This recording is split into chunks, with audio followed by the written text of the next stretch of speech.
butts. Okay, or maybe you like smaller butts, toner butts, or perkified butts. But the point here is we're butt obsessed. However, focusing only on the aesthetic of our glutes is really selling this oh so important muscle group short. Because not only can strong glutes look amazing, but they can help us prevent low back, hip, knee, Achilles, ankle, and foot pain, as well as run faster, cycle further, and lift more. So how do they do all that, and how can we train them for the best results possible? Well, let's first take a closer look at this strong and powerful muscle group.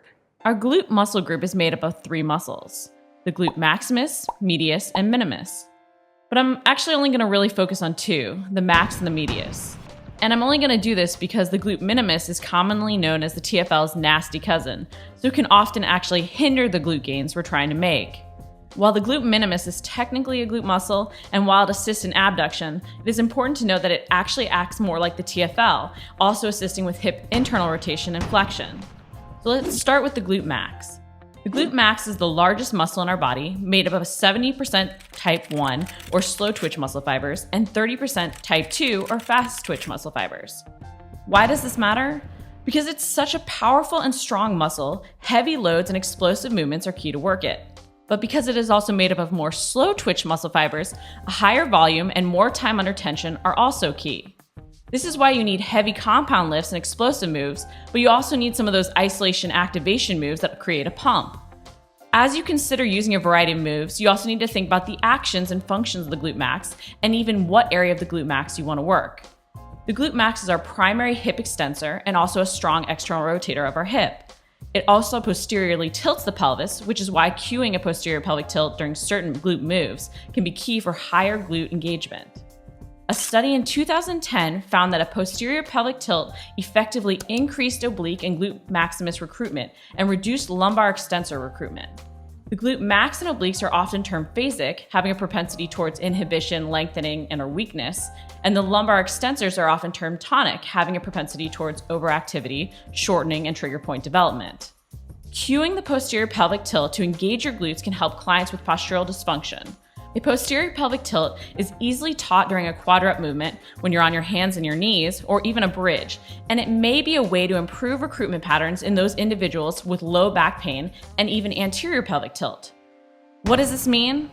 It means if you have postural dysfunction, aka bad posture, and you struggle to engage your glutes and let your lower back take over during movements, try using this movement during your glute exercises. The glute max is also so essential to train properly because of the role it plays directly and indirectly in stabilizing the hip, knee, SI joint, and even the lumbar spine.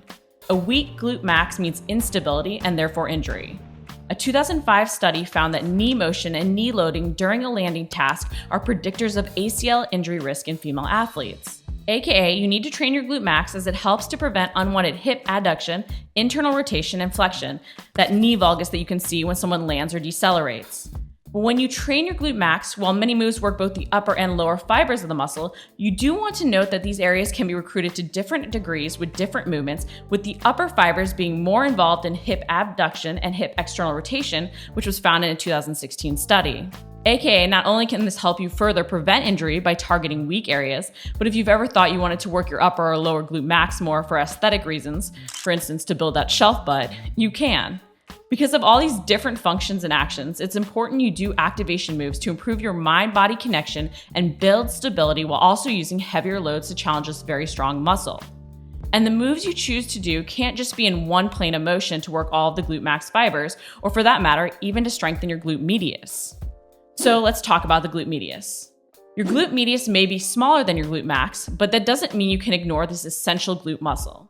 So what does the glute medius do? The glute medius is the primary hip abductor. Anterior fibers may internally rotate and flex the hip, while posterior fibers externally rotate and may extend the hip. It does work with both the TFL and the glute minimus. And because those muscles tend to be overactive, we often feel them taking over for the glute medius during those abduction movements. Because these muscles can compensate and the anterior and posterior fibers of the glute medius assist with different functions, the exact body positioning you use during exercises is important to play around with. A 2015 study showed that hip abductor muscles responded differently to the posture variations of the side stepping exercise, or that mini band side shuffle. It was even deducted that a more athletic stance during the side stepper shuffle led to better activation of the glute medius. That is why when you do a lateral raise, you may need to slightly kick back or even internally rotate your foot. This will lead to internal hip rotation, and that can help inhibit your TFL from taking over. Glute medius also stabilizes the hip, pelvis, and femur in the frontal plane and plays an important part in maintaining optimal functioning of the muscles of your core and proper joint movement of your hips, SI joint, and lumbar facets. It stabilizes your pelvis, so if you were to stand on one leg, your pelvis would remain relatively level if your glute medius is strong. This plays a huge part in our running gait, which is why glute medius strengthening is so important for you runners. A 2008 article in the Strength and Conditioning Journal highlights that glute medius weakness can lead to a Trendelenburg gait. And those with this gait will have reduced gait efficiency and running speed and be at greater risk of developing lower back pain as a result of the pelvis not being stabilized during gait, jumping, and landing, or when performing unilateral weight training exercises. Strengthening your glute medius can also help prevent other common running injuries such as knee pain by stabilizing your femur. And because it stabilizes both the femur and the pelvis, it helps maintain the ideal length-tension relationship of your hip musculature, which is why it can help your glute max function optimally. This is why people may use a mini band when they squat or bridge if they struggle to activate their glutes. That band helps activate the glute medius, which in turn helps activate the glute max better. The key is building strength in these glute muscles because they drive so many different joint actions and stabilize your lumbopelvic hip complex. So now, what moves are key to strengthening your glutes? You may have heard squat for a better butt because that is the move touted all over social media. But now, knowing the importance of your glutes, not only aesthetically, but also in terms of performance and injury prevention, I hope you're beginning to see that squats may not be really the answer. Yes, they're a great move, but are they really the best glute move? And the annoying answer is, it all depends. But honestly, while a well-rounded glute training routine should involve squats in different variations, saying squat for a better butt doesn't cover what your training needs to include. It also ignores a very important fact. Your glutes are often called the sleeping giant because they're underactive. And they're often underactive because of our modern lifestyle, all of that commuting and desk work, but also because all too many of us ignore injuries early on. This is a big deal because research shows that glutes can become inhibited with just about any lower body or spinal injury. A study from 1994 even emphasizes the importance of extending assessment beyond the site and site of injury when looking at correct muscle recruitment. And let's face it, many of us have done something, had some sort of injury, which may not have only been caused by weak glutes in the first place, but may also contribute to them not functioning correctly after.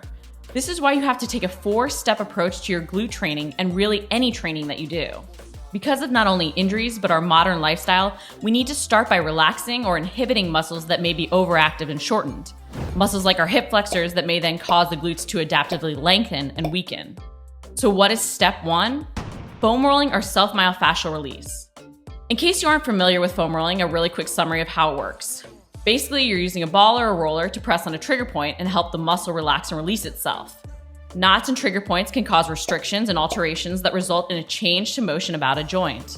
When this happens, there can be a change in your normal neural feedback to your central nervous system, aka change in your mind-body connection. Over time, this can lead to your body being less efficient and overusing muscles and even other joints that aren't really meant to carry the load.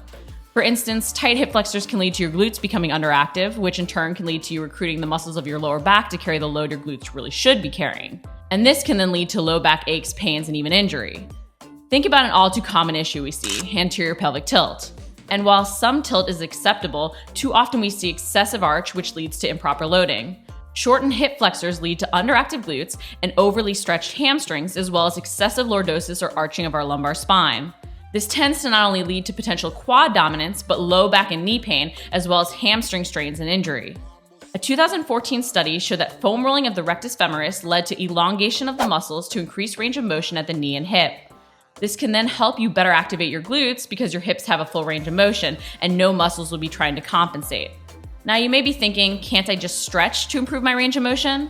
While dynamic stretching prior to your workouts is key to improving your mobility and your performance, a 2014 study showed that foam rolling with a dynamic warm-up outperformed the dynamic warm-up alone. That is why you roll to relax those overactive muscles and then you stretch. If you just stretch, you could even compare stretching the muscle with a trigger point to a shoelace with a knot. You don't get rid of the knot by stretching it. If anything, you just make it tighter and the shoelace isn't at its fully ideal length. So step 2, stretching. This is where you begin to get your body really warmed up and you start prepping it for work. It's where you can use dynamic stretches to take your body through a full range of motion, especially targeting the movement patterns you plan to train that day. Ever find if you skip your warm-up that you feel like a few rounds in you can finally squat deeper and lunge better? Well, stop wasting part of your lifting session improving your range of motion. Instead, do a few stretches before so that you can enter your session ready to go from the first rep. And not only may you be wasting part of your training session warming up and mobilizing your body, but you may actually be compensating to perform the movement, aka recruiting muscles not meant to handle the loads due to muscle tightness.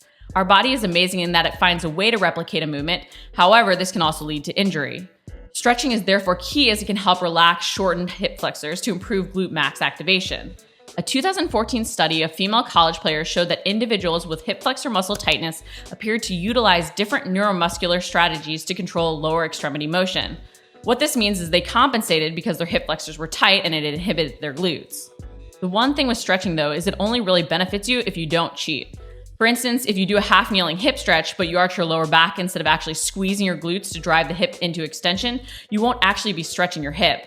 And you may in fact be perpetuating the poor recruitment patterns you're trying to fix in the first place. Using reciprocal inhibition, aka using the engagement of the glute to then relax the hip flexor, is key when using these stretches. It is also part of the reason why activation moves are so key. It also may be why you felt that no matter how much you foam rolled and how much you've stretched, you haven't gotten the results that you want and you haven't had results that stick. While they relax overactive muscles that may be inhibiting your glutes, they don't actually get your glutes firing on all cylinders. That's why you need to then activate. So what is activation? I often hear from people, well, if your glutes aren't working, how can you stand up? How can you extend your hip? And let's just clarify something. Underactive, aka not functioning optimally, is different from non-existent. Overuse and compensation result when a muscle isn't carrying the load it's meant to carry, so our body recruits other muscles for the job. Or if a joint isn't as mobile as a move requires, aka our hips are tight so we can't hinge or squat properly, we seek out extension from other areas, aka our low back. This is due to the underactivity of the glutes, and therefore if we can get them firing correctly to establish that mind-body connection before we go into movements where we need muscle groups to engage automatically, we can improve our performance.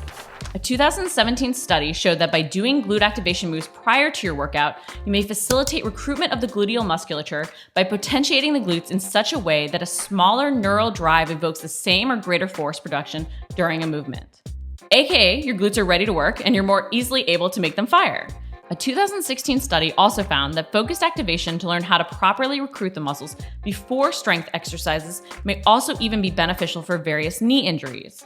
This is because often with injuries, as I mentioned earlier, the glutes can become inhibited, so extra work prior to activate them can help. Again, if we have established that mind-body connection and can feel a pump in that muscle, but not fatigue the muscle, just wake it up, we're better able to perform proper recruitment patterns during our compound lifts and hard workouts. We need to do this activation so that our glute engagement is automatic during those compound moves. We get more out of our training while remaining injury-free when we've done that mind-muscle connection stuff beforehand. So you may be thinking, okay, I'll do activation exercises. What the heck are activation exercises? Activation movements are more isolated moves and often more pumper type movements. They can cause more metabolic stress and they use lower resistances for higher volume. They often have a smaller range of motion and put the most tension on the muscle when shortened. They're kind of the opposite of those big lifts we do, like squats, which create more muscle tissue damage, can be done with heavier loads and lower volumes, and have a bigger range of motion and place more tension on the muscle when stretched. But both are key moves to include if you want results from your training program, as by combining both, you also touch on more than one driver of muscle growth, and you can increase your training frequency to improve your results because the metabolic stress of those activation moves takes shorter to recover from than the muscle tissue damage of the compound movements. Which brings me to the fourth piece of the puzzle and the one most of us jump straight into, the strength training. Because of the makeup of your glutes, they can handle not only heavy weights, but higher volumes. They also perform a lot of joint actions that you want to address in your workouts. It is important here that we don't get caught up in just one move as the best move, but consider all the different drivers of muscle growth.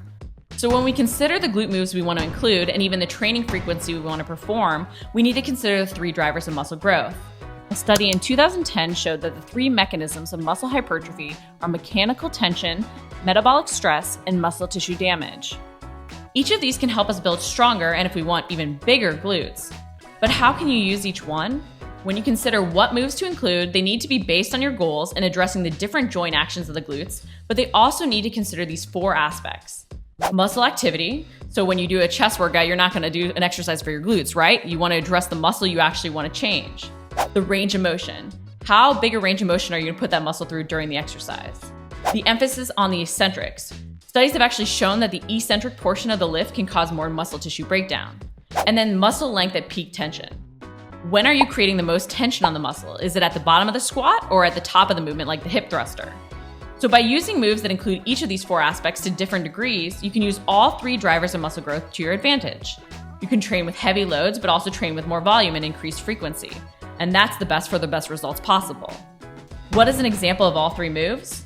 A traditional deadlift or squat may be a move to use if you want to create more muscle tissue breakdown. Whereas if you want a move that creates more mechanical tension, you may choose a hip thruster with its tremendous amounts of glute activity. Or if you want to create more metabolic stress, you may do a frog bridge. Even how you load down the movements can change how you're driving growth with the movements. You could even use a band pulse squat, which is a great activation move to create metabolic stress.